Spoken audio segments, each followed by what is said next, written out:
Thought-provoking questions raised in that session on HIV just now. And again, some inspirational young people. Thank you all for your insights. Of course, hearing the experiences of young people living with disabilities was really powerful as well. And it's definitely a reminder to decision makers that within the commitments they've already made, they need to ensure that they emphasize inclusion and empowerment of people living with disabilities. Now, we'll be kicking off our final plenary shortly. But meanwhile, we have the pleasure to announce the final Art for Wellbeing Awards, this time in the film category. Keep watching to find out who won.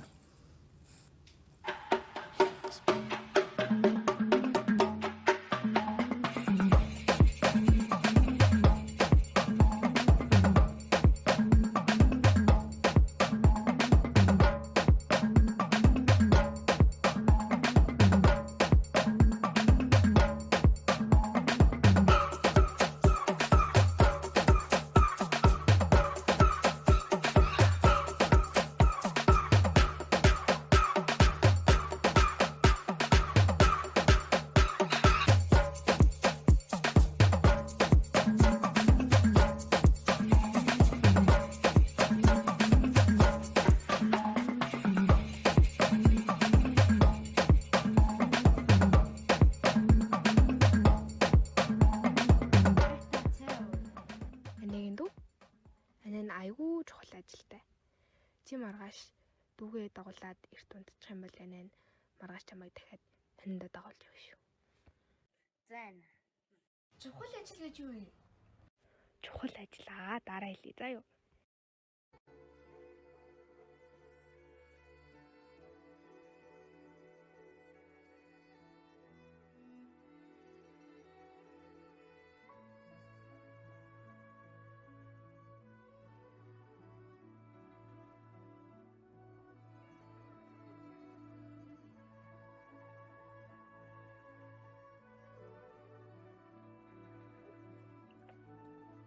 Ээж, би өнөөдөр их чухал ажилтай шүү.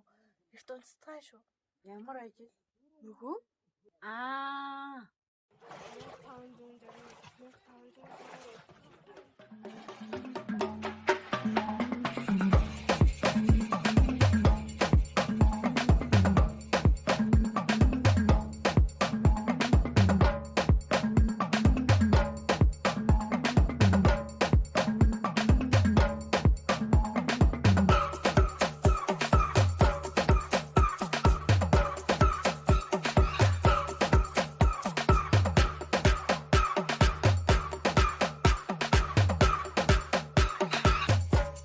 Social well-being revolves around building and maintaining healthy relationships. It's about finding, belonging, and creating meaningful connections. Purpose and meaning provides a compass for an adolescent's life. It's about finding one's passions, setting goals, and pursuing them with determination. Emotional well-being is when an adolescent learns to navigate their emotions, express themselves authentically, and seek support when needed.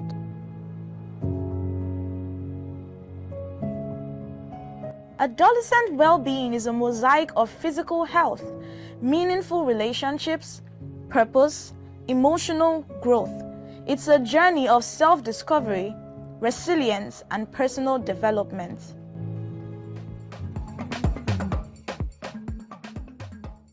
It feels so great. I am happy because I participated in this competition. Thanks for your support. I entered this competition because it helps young women value themselves. This piece of art helps young women overcome period stigma. This competition has built my characters and has also encouraged other people that they can share their fears with other people. Thank you. In a world of dolls and playful games, a girl of 10, innocent she claims, but change arrives and welcomed guests. Her journey to adolescence put to the test. Why so soon? She wonders, eyes unsure. Yearning for days that felt so pure, but nature call cannot be denied. Up she walks, with fear beside. Through shadows she dances, young and bold, embracing a story yet unfold. She'll stumble and learn as she finds her way, growing through adolescence day by day. So let her be. This girl is in between. A future unseen is like springtime seen. Hey T, have we ever talked about the time when Sis here thought that she had the secret formula for surviving high school? Oh, come on. I was just trying to figure things out. But yes, I had my own survival kit completed by an oversized backpack, oversized clothes, I mean, and a bit of cheesy jokes on top. Which are not funny. And why are you laughing? They are funny now. It's funny just remembering all that. It reminds me of this time we had a crush on this boy in school. God, I used to do the most. I joined all the activities you could think of in school. I barely had time for myself. Talk about overdoing And being in love. And you guys, do you remember my epic attempts at rebellion? What happened? I dyed my hair each and every color of the rainbow. Do you remember that? Green. Yellow. Orange. And I wore outrageous outfits and I walked around feeling like I was the coolest rebel in town. No, you weren't. You were just looking like a clown. I stopped sewing myself. And then my mom's face when she saw you with that green hair. Oh God, she was like, Who is this?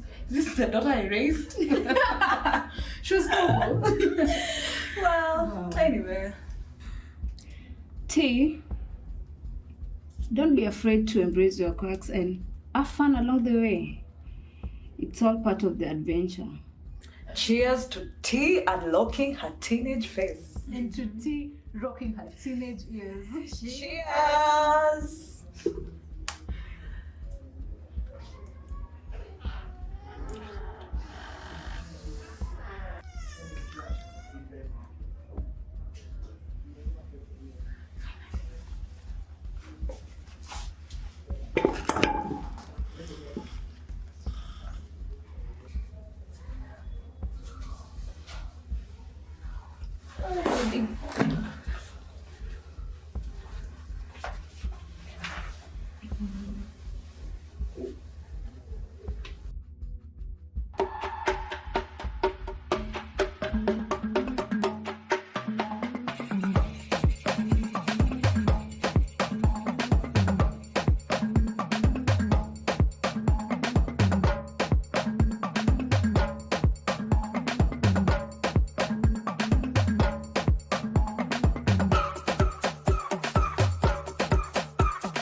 Wow, such creativity. I love it. Huge congratulations to Leilani. We'll be watching out for your newest blockbusters in a few years. Absolutely, Danielle. Now for a change of scene as we approach Plenary 3, which is called From Commitments to Action. But first, we go to another amazing group of young people to hear a special message from young indigenous leaders in the Brazilian Amazon. Hola, Brazil!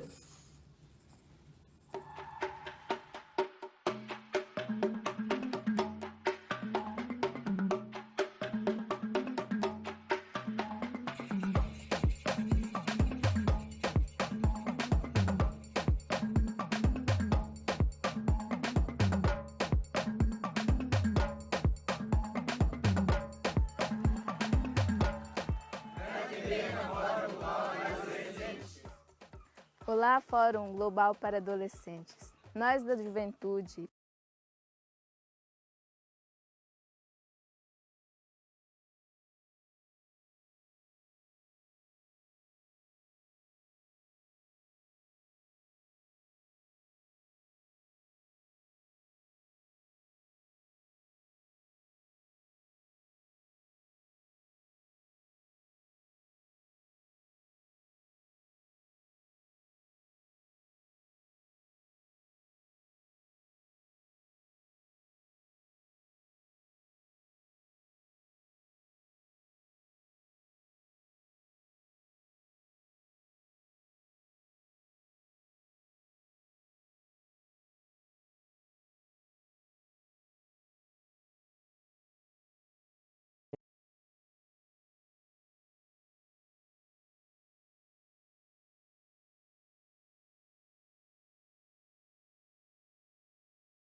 Wow, that was quite something. Thank you so much to the Paite Surui young people. That was a critical message straight from the Amazon rainforest to participants in over 100 countries at this forum today. We are truly uniting, rising, and leading for change.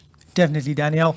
So with all this mobilization for what young people want and the many consultations that have happened so far, from UN town halls to the BMJ Adolescent Wellbeing Series, congratulations, Danielle, on your feature towards that, a great deal of energy has also gone into figuring out the next steps in this journey that we're all on together. So we're proud to present you with a snappy preview of the AAA, the Agenda for Action for Adolescents. Let's get that conversation started. Check it out.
A huge thank you to all our youth leaders featured in that video for having some fun with words in ways that have been long and seriously thought out and collaborative in process.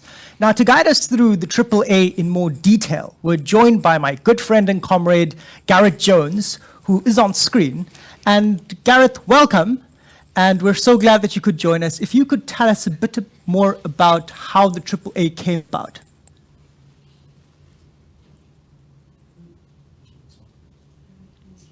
Here with you all online at the Global Forum for Adolescents. So as stated, I really would like to share the intense process that myself and my colleagues have been through the past couple of weeks, but in reality a process that's been going on a lot longer than that. With the able co-leadership of youth leaders Sahil Tandon and Muziko Matembu, and of course Dr. John Klein, who worked with us, and the support of many of our colleagues from PMNCH partners, we've distilled data that has come from you, the adolescents and youth of the world, into the Agenda for Action for Adolescents, and we're really excited to be able to share that with you today. And I really do wish to emphasize the process has been one of the most engaging and intense drafting and consultation processes I've been through. This is a process that's been over a year in the making, first conceptualized last year while we worked on the 1.8 billion campaign. In the run-up to the forum, we all felt the pressure and immense responsibility to take the mind-boggling 1.2 million responses from the What Young People Want chatbot, events and campaigns, the evidence generated by academics and researchers, into an actionable and achievable political agenda that's global in nature, but that will support action in all countries worldwide.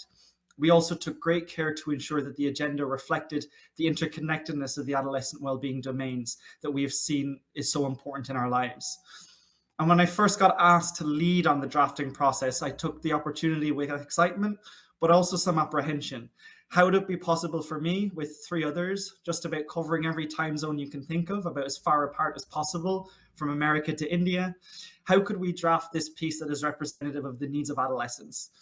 And actually, I think the short answer to that is that we can't. But we had a secret weapon. And in fact, we had 1.2 million secret weapons. We took our cue from all of you who engaged with us and really championed what you told us you want through the What Young People Want chatbot and campaign. That's why I'm really excited that we get to launch this today and share it with you. And actually, I don't think we get to share it with you. I feel more that we're handing it back to its rightful owners. I think the most important thing about this agenda and the GFA is that it's all been under the able leadership of adolescents and youth from the very beginning. Everything in the agenda that we will be presenting to you today has come directly from the work you've all done in mobilizing for the 1.8 billion campaign, and it's really come from the 1.8 billion Young People for Change. Wow, thank you so much, Gareth. You know, we're here at the Global Forum for Adolescents, young people tuning in from over 100 countries across the world. If you could sum up in maybe one quick statement, what would be your big, overarching key takeaway for young people? Oh, this is a tricky one. I feel like I might have to take a little bit more time, but I think really the thing is taking this forward and making it actionable. So I think we really need to make sure that it's owned by all stakeholders, and it's critical that this is integrated into other agendas that we're all working towards achieving, and make sure that it gets the attention it deserves rather than being isolated somewhere after the GFA. I think the past 2 days have really shown how important adolescent well-being is. And for those of us working on it, we've always stressed that the GFA is a key milestone and not actually the end.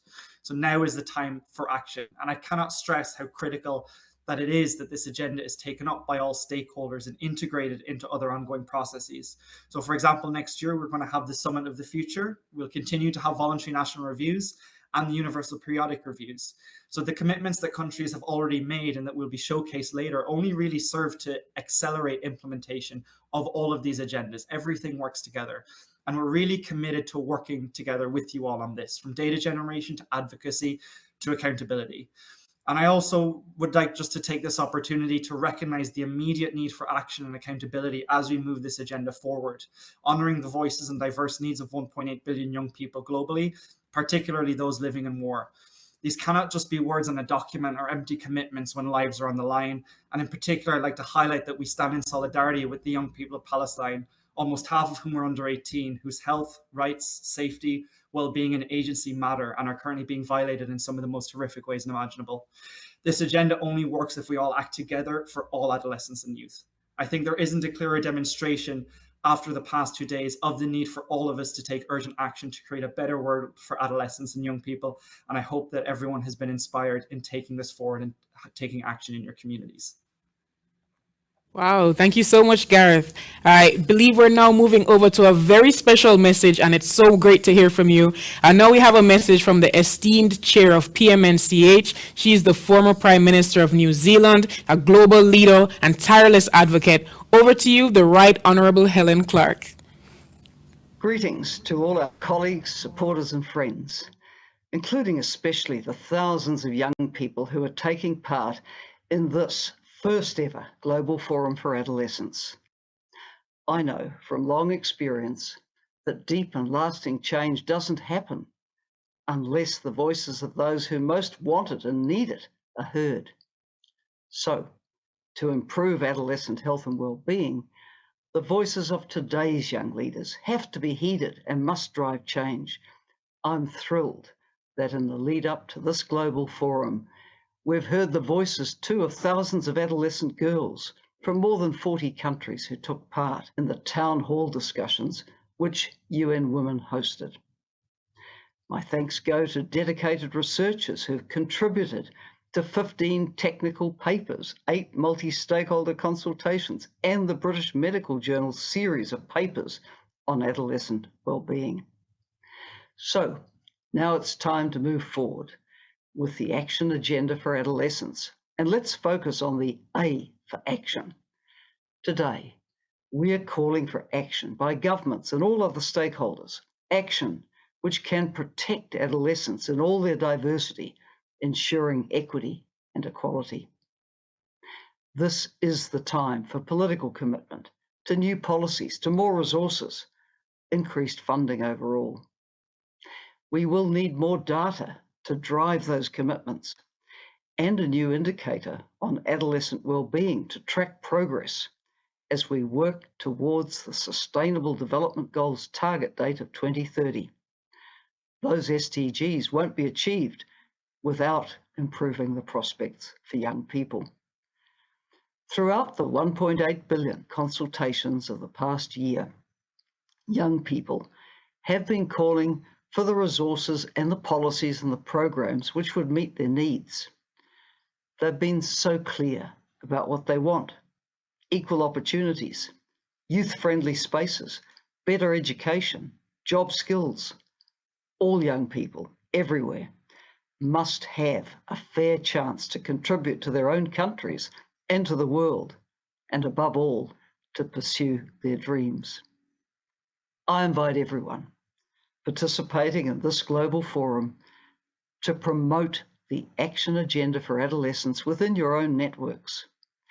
And let's put strong accountability mechanisms in place to make sure that our joint efforts bring real change for the better.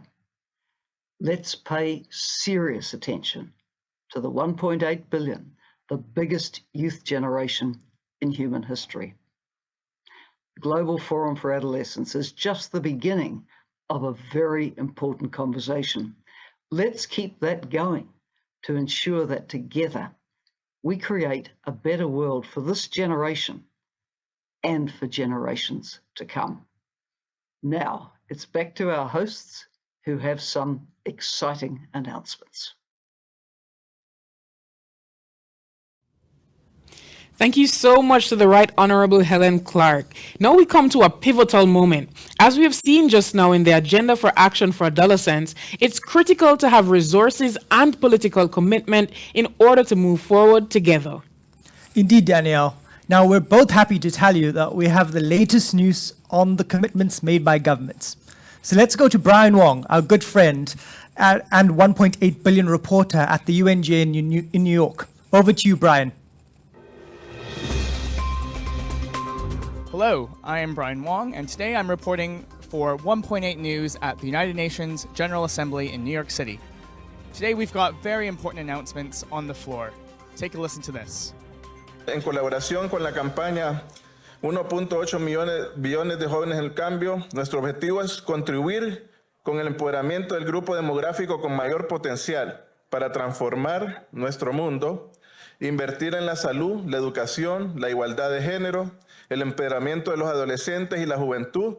No solo contribuye a su propio bienestar, tiene implicaciones de gran alcance para el desarrollo sostenible de toda la población.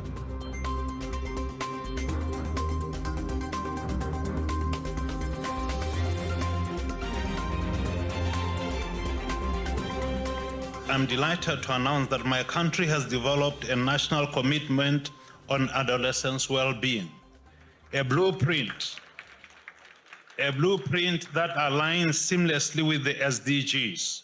This commitment is the result of extensive consultations with the diverse stakeholders, including the very adolescents whose lives it seeks to enhance.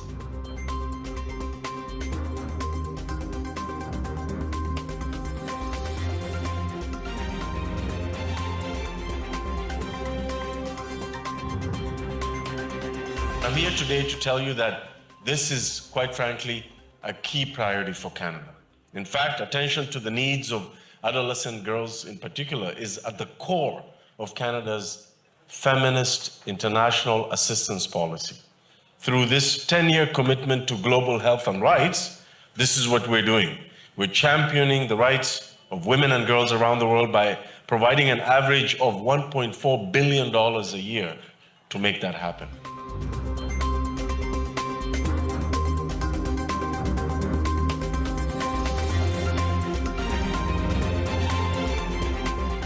Excellencies, the government of Liberia recognizes the importance of providing resources and opportunities for all adolescents and young people to reach their full potential as individuals and citizens. We know that health, education, productive and fully engaged young people can help break the cycle of intergenerational poverty and are more resilient in their face of individual and societal challenges.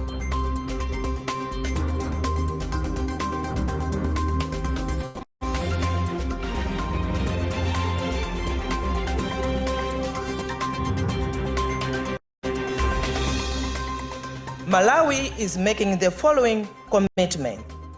In the good health and well-being domain, Malawi government commits to increase government's allocation for family planning 2030 from the current Malawi currency 570 million to 1 billion.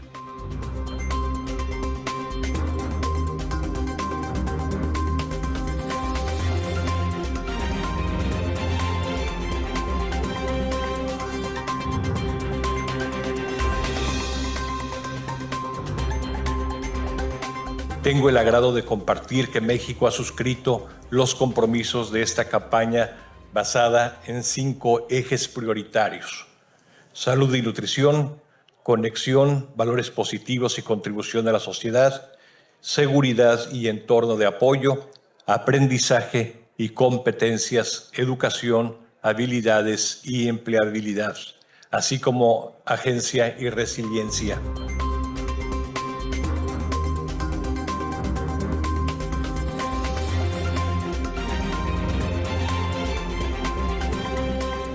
Supporting a youth agenda means supporting an agenda of sustainable development, because working for you, the 1.8 billion is also working for the future. So the green transition, the digital transition, the social inclusion, the gender equality, and also decent opportunities for jobs and education is also part of our job.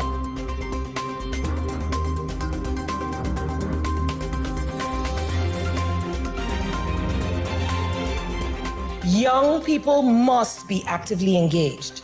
And as governments and your village, it is our responsibility to do that by actively listening. Make the SDGs cool, make gender equality cool, make getting healthcare to every person cool. And it is going to be your generation that does it. And we are here to support that.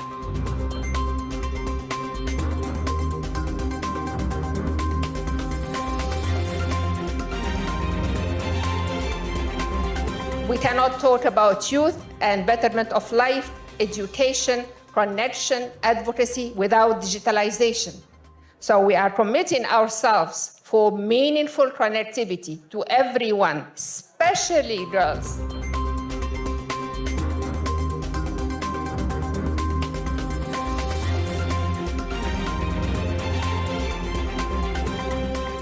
We believe that we need the vision, engagement, and participation of all young people to build a greener, inclusive, fair, and just future. We recognize children and adolescents as key drivers of the implementation of the Sustainable Development Goals. We therefore took concrete measures to better support their well-being and to empower and engage youth inside the European Union and globally.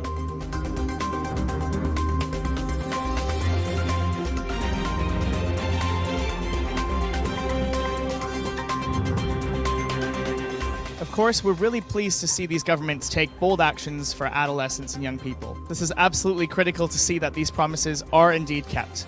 We'll certainly be keeping you up to date on this at 1.8 News, so stay tuned. But for now, thanks for watching.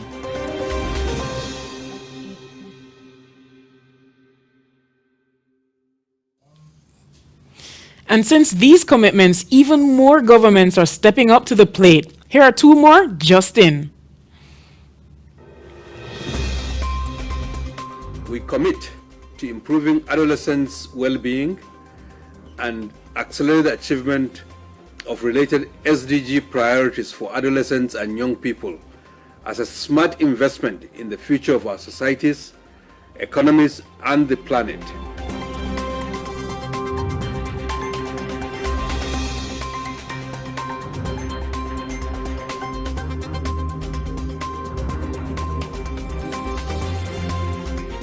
I am so pleased to share an overview of our exciting new work for improved adolescent health and well-being with all of you.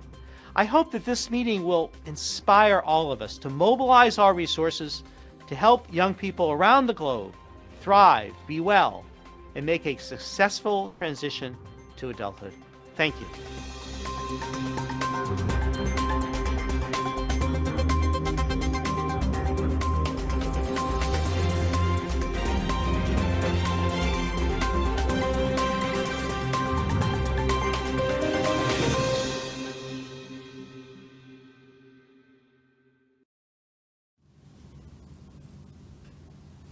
Wow, and we have further breaking news with 7 more commitments.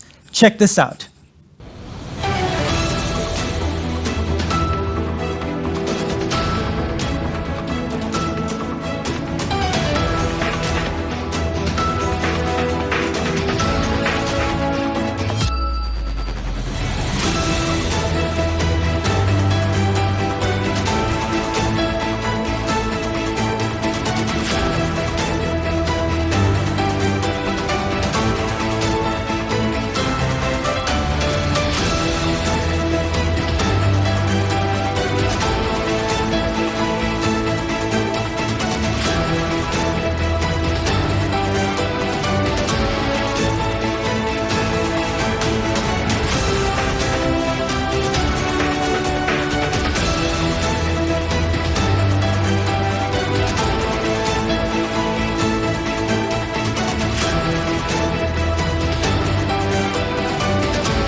And it's not just governments making commitments. Look at these commitments just in from partners. Hello to everyone at the Global Forum for Adolescents. My name is Stefan German, CEO of Fondation Botnar, and I'm delighted to make our commitment today. Fondation Botnar aims to promote safe cities for young people, both in the physical as well as in the digital space. We further aim to promote the mental well-being of young people, and the focus of our $45 million commitment is within that space. I'm as well delighted that together with 10 other foundations at the Clinton Global Initiative, we were able to mobilize a combined $150 million in support of young people and adolescents' well-being all around the world.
With this important new contribution of private philanthropy, we hope to make a collective effort to prioritize the investments into young people's lives all around the world.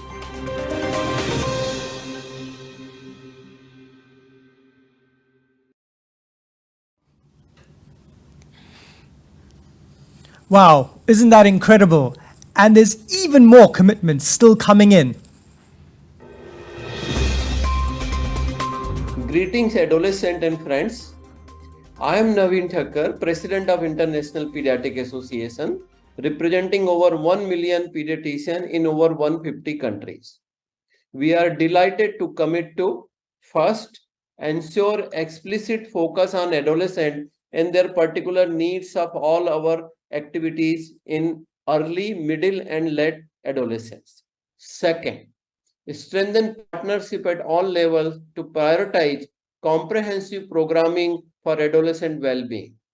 We have started with convenings in more than 15 countries and intend to cover all 150 countries in our network, working hand in hand with other health professionals and partners. We are set to deliver. Thank you. Plan International, we were very instrumental in creating the International Day of the Girl, which is now in its 12th year. As the Chief Executive, I'm very happy that my role at the time of the Global Forum for Adolescents is being taken over by Amelie, who is 16-year-old from the United Kingdom. So over to you, Amelie, to talk to us about the plan's commitment and your perspectives on the sexual reproductive health and rights. Thank you, Stephen. Plan International's global commitment is to raise the voices and demands of adolescent girls through providing engagement with UN and other key international platforms. Plan will expand and deepen its transformative programming and influencing work on comprehensive sexuality education, prioritising inclusive, age and gender responsive sexual and reproductive health services, and a sex-positive approach. Plan International also commits to designing and implementing a new training package to advance sexual and reproductive health and rights in contexts affected by the rollback of rights and shrinking of civil society space, and this will be piloted in 5 key countries.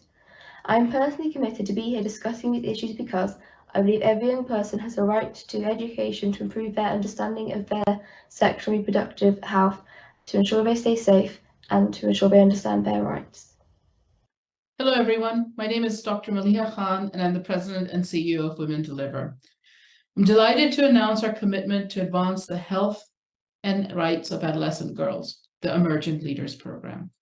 This is an evolution of Women Deliver's pioneering and award-winning Young Leaders program, which has been in place for over a decade and has 1,000 Young Leader alumni across the world. We're making 3 shifts in this program based on the feedback that we've received from the Young Leader alumni, as well as based on our own transformation.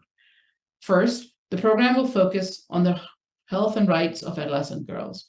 Second, we will have a thematic and regional focus to our emerging leader cadres so that they're able to achieve collective action and enhance their impact. And lastly, we'll make even more flexible multi-year trust-based funding available because we know that that's a demand for advocates across the world. We look forward to working with adolescent girls, young leaders, and other partners out that are present here today. Thank you very much.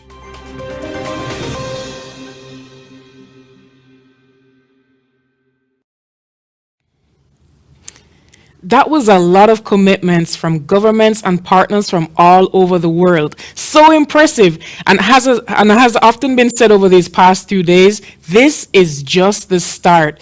So now we've seen our action agenda, we've seen the commitments with even more to come, but how are we going to make sure commitments are delivered? How do we ensure that we move forward together to achieve our agenda for action? Well, I'd like to welcome journalist Anuba Bhosle from India to guide us through that discussion with a panel of key leaders. Of course, we know that they'll be focused on making sure that accountability mechanisms are in place and that promises are kept. Over to you, Anuba, for a final but very important session on accountability. Thank you so much, Danielle, and all the fellow hosts. And thank you for underlining the final part. Yes, this is the final conversation of Plenary 3 and the day. So absolutely no pressure on any one of us and the panelists. I think safe to say by now, the absolute moral, economic, political, human imperative for investing in adolescents and their well-being should be so very, very clear to us.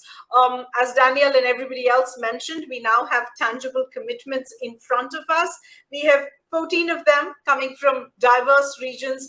They're aligning with the agenda for action for adolescents and those 7 action plans. In fact, there are 4 explicit financial commitments as well that have come forward. So in a sense, safe to say that there is a robust blueprint in front of us. But the question is it enough?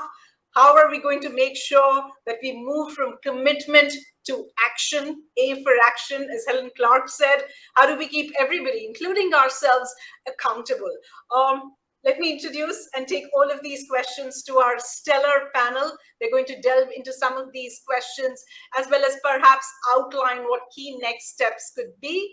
The panel is going to be there, already there on your screens. There's Evelyn, the adolescent champion from Bolivia. Safe to say she's bringing the average age down of this panel by a couple of years.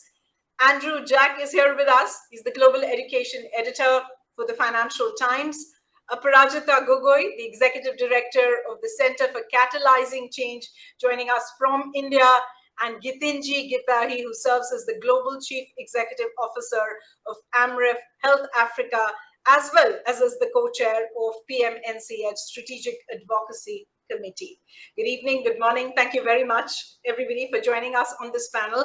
I'm going to start with that overarching question. You've all possibly looked through, or at least partially look through the commitments that have been made by governments and other stakeholders. My sort of overarching question to all of you, what do you actually make of them? What stands out for you? I'm going to start first with Evelyn. Evelyn, what do you make of them as a young person? Do they speak to you in both letter and spirit?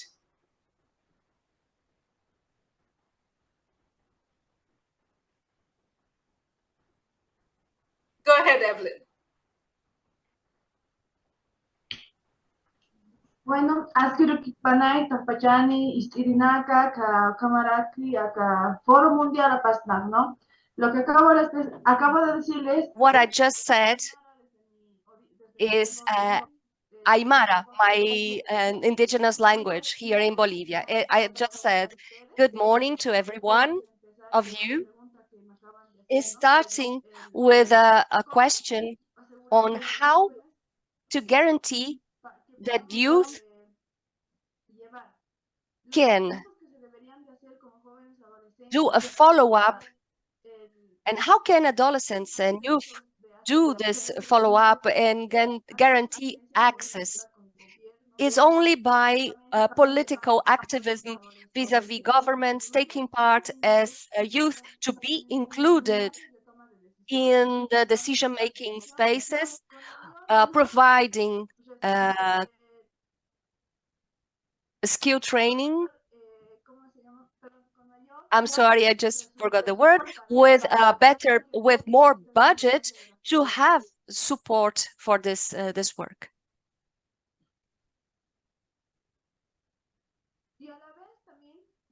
And there we also include one of the SDGs, SDG 4, about education, with the advancements in ODS of SDG 4. Sometimes this is not taken into consideration.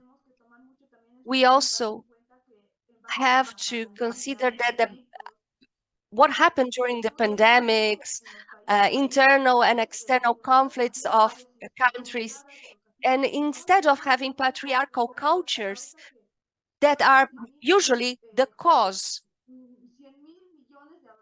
for more than 100 billion adolescents are running into the risk of lagging behind. And we also find a number of 130 million children that are still not in school.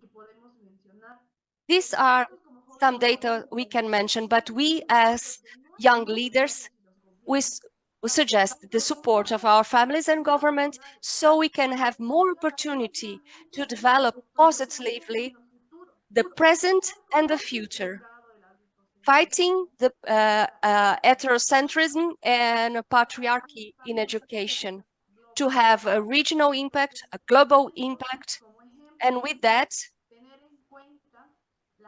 taking into consideration the quality of education. We need a better performance to advance to work the numbers that are registered in the reports for each of each state. Just to mention some of the countries where we had setbacks and the indicators we had. For instance, Venezuela or Colombia, in Argentina, Bolivia, Jamaica, and many other countries that had no advances or setbacks. So what we propose from the youth, that guarantee that all children and adolescents finish their primary and secondary school, and that education should be public and free of charge for all the population, without excluding anyone, and with a commitment of government, having a better budget and mechanisms for accountability, as we just said. Thank you. Fair enough, Evelyn. I think you've made a passionate plea there, not just to governments and stakeholders. Andrew, if I can throw it to you. Some of the commitments that we've studied seem to be a step in the right direction, but you believe they're moving the needle substantially. To me. Yes, and hello, everyone. So yes, briefly, I'd just say, obviously, it's great to hear these commitments from governments, but also from agencies, from philanthropic organizations and so on around money, but also targets and priorities. As someone who's long written about health and now increasingly is focused on that other pillar of what you might call human or social capital i.e. education, I think the two are really tightly linked, and it's incredibly important that we focus on education both to prepare people for economic empowerment and opportunities while embedding it with mental health support and social support that we know schools have needed. And incidentally, that's something that the Financial Times, my media organization, is committed to, both through our access to resources for students through our Free Schools program and a current series that we call Thriving Cities, that's very much about putting young people, particularly in middle and lower income countries, at the center alongside technology, both as creators as well as beneficiaries of opportunities for the future. I think amongst the pledges, obviously there's a huge number and variety, but the two things I would say is really important, this focus on continuing including tertiary education and a priority for vocational training to really ensure a focus that allows people to then go on to maximize their opportunities in work, as well as more generally in civic participation in society. What seems to be a little bit less of a focus in a number of the pledges that we see today and so far is less priority on mental health and well-being or on social support, which I think are also fundamental. They're ones that we've seen growing demand and recognition of, particularly coming out of the pandemic. So I think that's an area to focus on going forwards. Prajita? Thank you, Anuva, and so great to be here, talking about how we can take some of these commitments to action. But I first want to talk about how great it is to see the What Young People Want campaign reach this stage of being a global campaign with over 1.2 million voices. Way back in 2019, we had implemented a smaller version of the campaign in India, What Young People Want, where we listened to about 100,000 voices, and we carried the asks from people who could actually make a difference. And today it gives us so much pleasure to be part of this magnificent global campaign. I was listening in the previous sessions.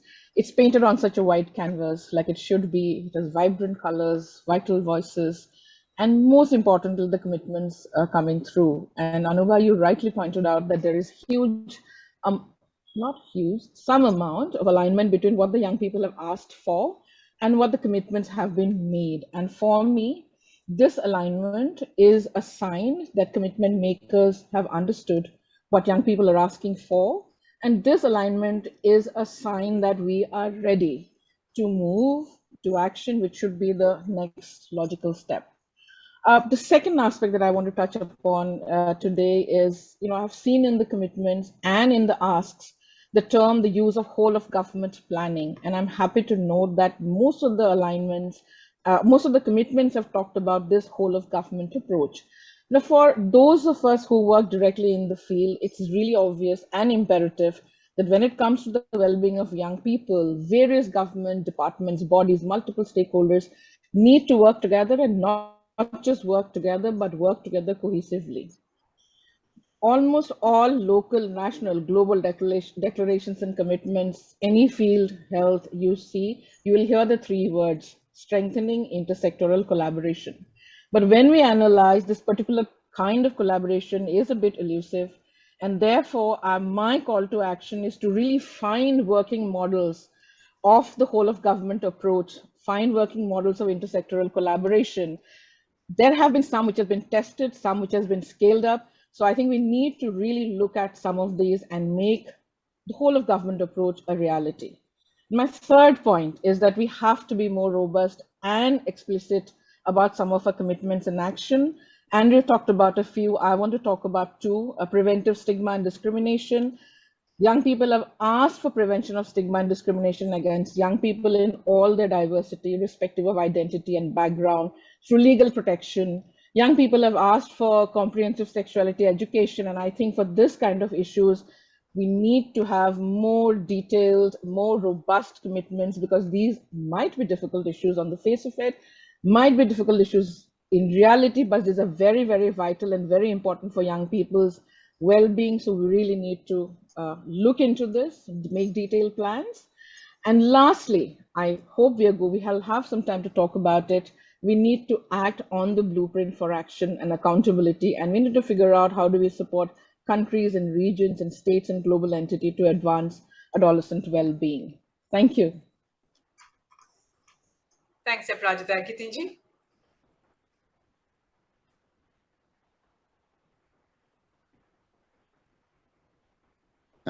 Yeah, I know time is running out, so I just want to very quickly summarize, and probably I'll just jump in here and first say that it is heartening to see governments taking up the action agenda for adolescents and making national commitment, because global change only happens when action happens at country level. It's national and subnational action that actually creates change.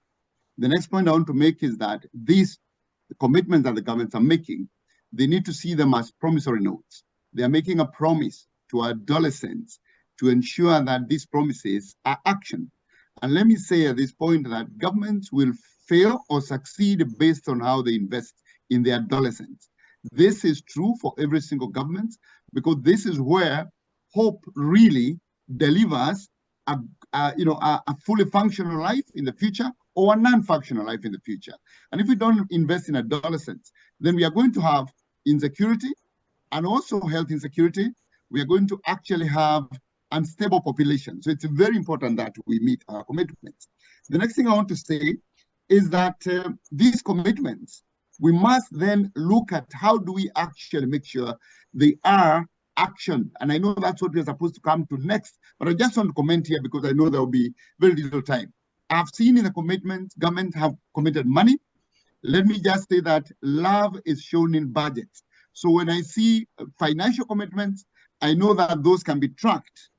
I see that there are other commitments that are similar to what we've said in the past. I think it is up to us to take the pen of our paper and actually get to the field and implement these by codifying our promises in legislature, in policy, back at home, with full accountability through meaningful youth engagement, as stated in the agenda for the Summit of the Future next year. So that when we are measuring the SDG targets, these commitments are part of that target, and they are part of the voluntary national reports. But these national reports, not only voluntary, but also inclusive, including the adolescents at home to say, have these promises actually been met, or are they just empty words? I think that's the point I wanted to contribute. Thank you.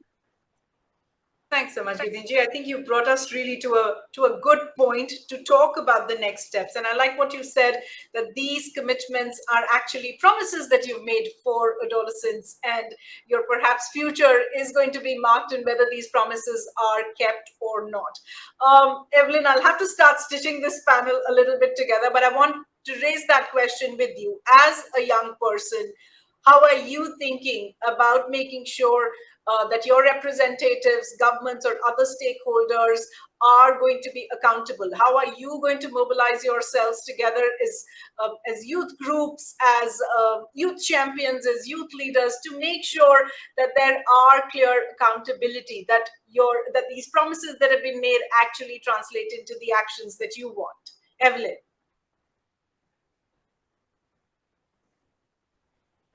Bueno, el rol que debemos ahora cumplir como jóvenes Well, adolescentes, pues what we can do as adolescent and youth is taking part in decision-making spaces, in political areas, so decision makers provide empowering for youth so they can take part in boards that exist in each country, to guarantee this accountability and a good structuration with our capacity to participation, including in the government. In Mexico, there is a consulting board of the youth, since 9-year-old up to 24-year-old. In Bolivia, I'm part of a group of young leaders that can work jointly with the government to support the process of free education and support in full health attention for adolescents. So work but in the national and in regional, we are still lacking, because We are the future. We are the present and the future of each country. And we also have to work and dedicate great effort with the commitments of the government and start to produce an agenda for the action of youth and adolescents. Thank you. Andrew, I'm taking a thread from what Evelyn said, as also from what Aparajita said, that there is a lot of resonance when it comes to Action Plan 4, that is that whole of government approach, that you're going to have intersectoral collaborations. And Evelyn spoke about sort of youth leadership.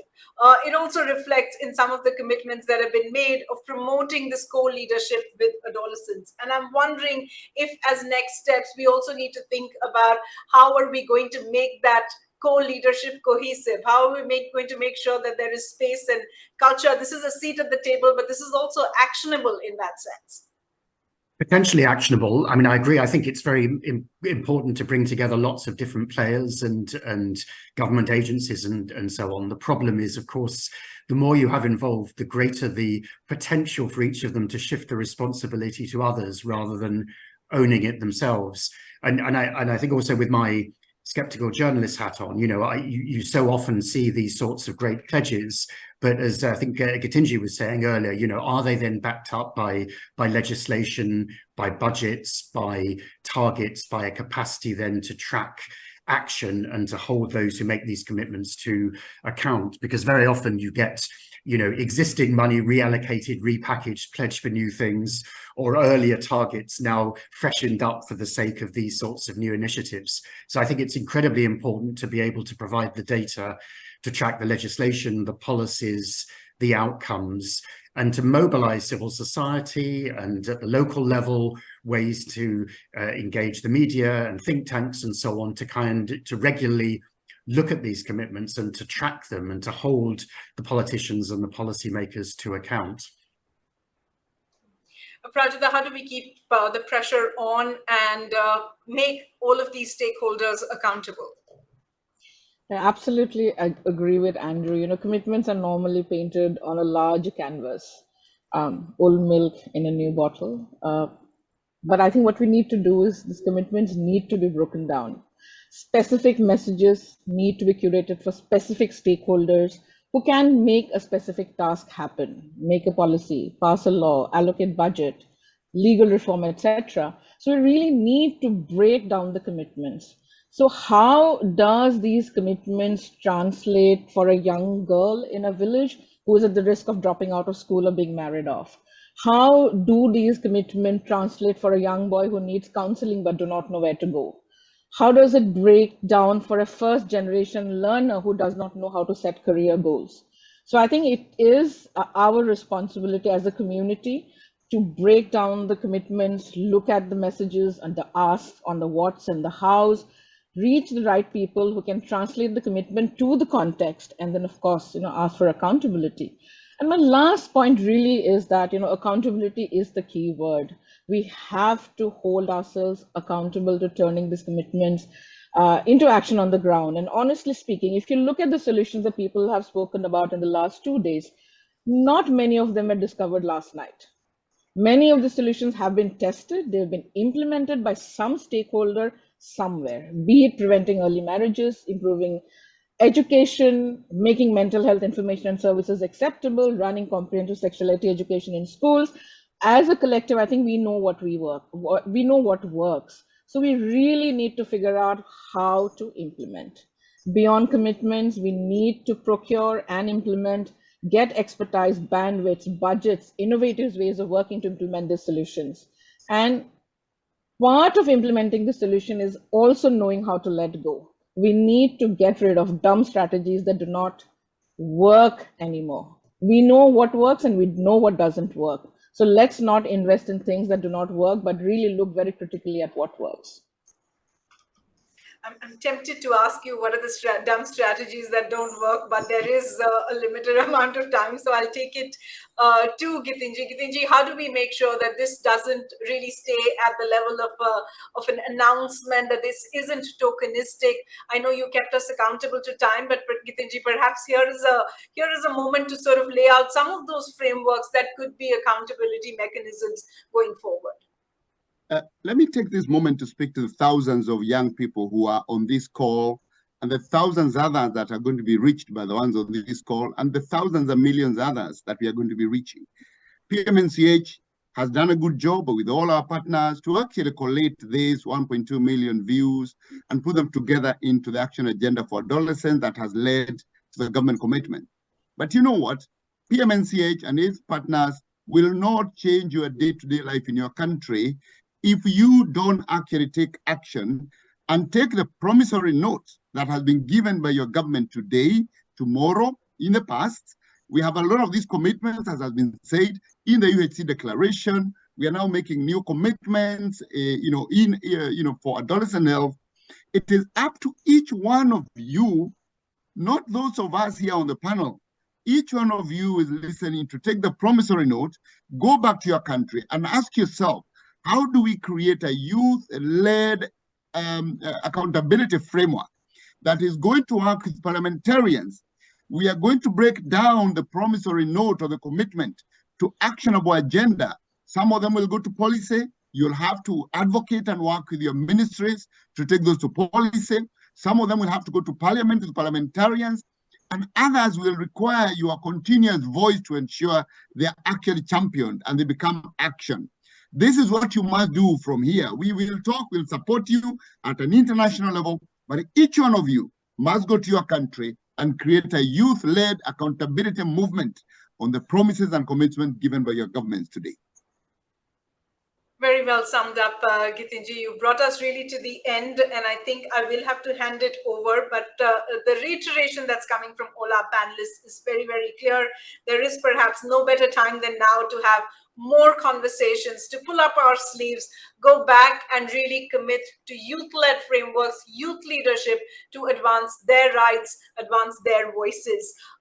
Plus, push the AAA agenda and make it mainstay, make it mainstream, make it everyday, make it normal conversations. With that, I'm handing it back to you, Daniel, with a big thank you to all our panelists joining us from different parts of the world.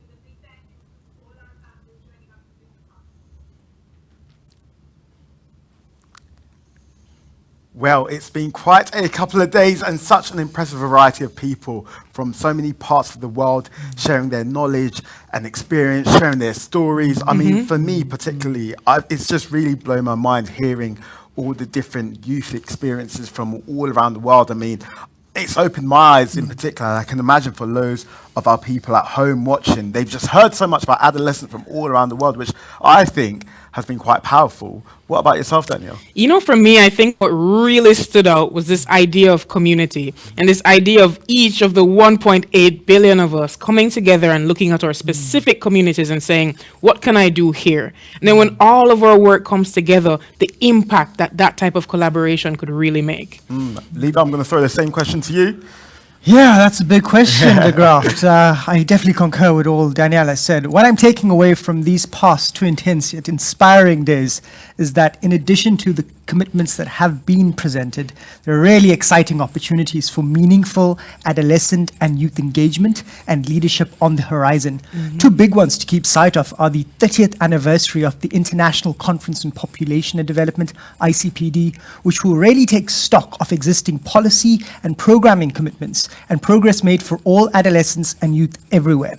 The second one you've heard of from Gitinji and Gareth, the UN Summit of the Future coming up in 2024.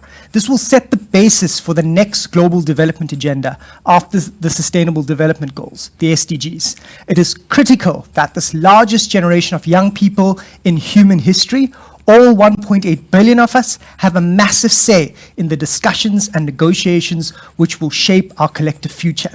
Let's all find out more on these important political processes and how you can get and stay involved in the 1.8 billion movement for change. Meanwhile, follow the 1.8 billion hashtag and keep in touch on all social media platforms. And also a massive thank you to both of you guys as well. And as we say our goodbyes, we would like to welcome Helga Fogstad, Executive Director of PMNCH, who will join us for some closing words. Hey, Helga. Well, thank you so much. And thank you to the hosts. They will say now goodbye to you. And thank you. And so this has been an amazing 2 days. And now, dear PMNCH partners, for Of Change, it seems we have come to the end of our amazing global forum for adolescents. But in fact, it's just the beginning. A beginning which starts with 4 years ago with a dream. We dreamed about young people, heads of states, partners, rallying together in huge numbers, raising our voices high for adolescent well-being, calling with the same voice for clear evidence, data, financing, and action. We dreamed of a massive campaign to change how the world thinks about adolescents, putting their well-being at the center of our future. Well-being is not merely absence of disease. It is overall mental, physical, and emotional health. And we have taken this discussion together with WHO, UNICEF, and other UN and academic partners. We have developed an adolescent well-being framework. And how to monitor it is important, as we know only too well. If what does not get counted does not count. Along the way, we have heard from 1.2 million young people about what they want and what is important to them. Their voices have been included in the Agenda for Action for Adolescents. We have forged new partnerships with more than 120 partners in education, infrastructure, and social policy. We have taken the 1.8 billion campaign to more than 130 events in countries, in communities, and reaching communities that we rarely hear from. We have created a global movement owned by those communities, owned by the young people. We have been very international in shifting the usual power dynamics, focusing on young people, events that have been organized in Yemen, Iraq, DRC, South Sudan, and the Gambia. Speakers at the Global Forum for Adolescents have joined us from Syria, Jamaica, Peru, Hong Kong, Afghanistan, and Chile. And we have avoided adding to the climate crisis by truly being virtual. This has been a virtual forum, and we have created a safe space for adolescents and youth to speak at the Global Forum, with more than 55% of speakers being young people. The 1.8 billion Young People for Change campaign has taken flight. Thousands of young people and partners have joined together this global forum. Nearly 10,000 of you have joined us here. As PMNCH, we pledge to do our part to keep the action moving. We are behind you every single step of the way. We won't stop because you won't stop. Thanks for being here, and onwards and upwards for even more success in the 1.8 billion campaign. Unite, rise, lead. Young people, this is our time.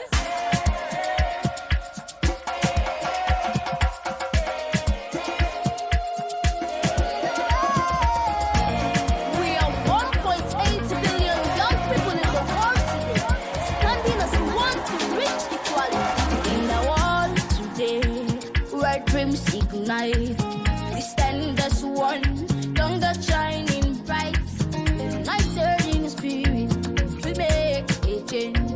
For 1.8 billion strong, our voices rearrange.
a kind of one. It's time to listen. It's time for action. As we come together hand in hand, the world will witness the change we have planned. With unity and love, we will overcome. For 1.8 billion young hearts, we are one.